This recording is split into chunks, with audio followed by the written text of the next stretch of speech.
32 নম্বর তারিখ যে নির্দেশ দিল আগুন দিতে, আগুন দিল, তারপর তার বুলডোজার দিয়ে ভাঙলো। একটু স্মৃতিটুকুনি বেঁচেছিলাম, আজকে সেটা ভেঙে দিল। বললো কি তার মাকে নাকি উৎখাত করা হয়েছে। উৎখাত করা হবে কেন?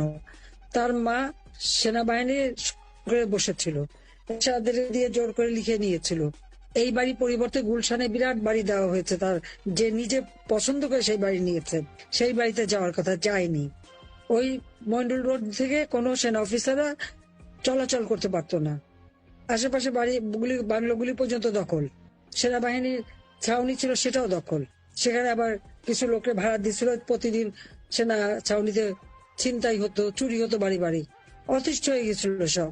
তারপর তাকে যখন বলা সে মামলায় হেরে যায়। মামলায় হেরে গেলে স্বাভাবিক বাড়ি তো ছেড়ে দিতেই হবে, কারণ আইনগত কোনো ভিত্তি দেখাতে পারেনি যে ওই বাড়িটা তার। হ্যাঁ জানি তারেক যে ওখানে অনেক টাকা খরচ করে বিশাল বাড়ি বানিয়েছিল, শুনেছি তার এক বেডরুমই নাকি 8,000 স্কোয়ার ফিটের। সেখানে আবার একেবারে আধুনিক ডিজিটাল সিস্টেমের তালা টালা লাগানো ছিল। যেটা যাদের সম্পদ তারা নিয়ে নিয়েছে, এখানে আমাদের কি করা আছে?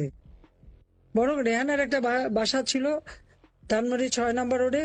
খালেদা জিয়া একা 2000 ক্ষমতা এসে সেই বাড়ি দখল করে সেখানে পুলিশ স্টেশন করে দেয়, থানা। এবং একটা থানা উদ্বোধনে প্রাইম মিনিস্টার লাল রঙের ফ্রেঞ্চ শিফন পরে চলে যান, খুব খুশি মনে উদ্বোধন করে। তারপরে রেহানা বললো যে এখানে থানা বসেছে, আমার এ বাড়ির দরকার নাই। সে লিখিত ভাবে ওই সম্পত্তিটা পুরো ওই থানাকে দান করে দিয়েছিল, আমরা পাড়ি দিতে। রেহানা বললো যে বাড়ি সে দখল করে নিয়ে গেছে সেটা তো আমার রাখার দরকার নাই। একথা ভুলে গেছে নাকি? খালেদা জিয়া তারেক জিয়া তো ভোলার কথা না। ওই রাস্তা দিয়ে হাঁটা যাবে না, ওই রাস্তা দিয়ে গাড়ি যেতে পারবে না, এমন অবস্থা ছিল সেখানে। আমার সেই জন্য 32 নম্বর আগুন দিয়ে পোড়াবে?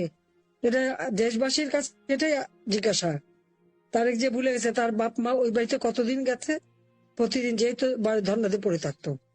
এই ভোটে কারো যাওয়ার দরকার নাই, কারণ আপনারা যাবেন কিভাবে?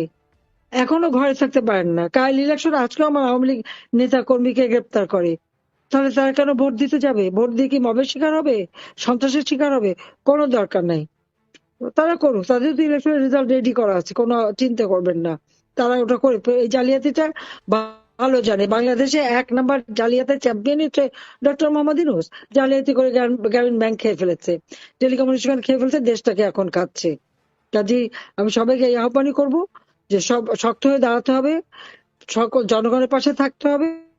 জনগণের অধিকার ইনশাল্লাহ আমরা প্রতিষ্ঠা করব, জনগণের মঙ্গল আমরা করব, এই দেশের আবার আমরা উন্নতি করব। সবাইকে ধন্যবাদ।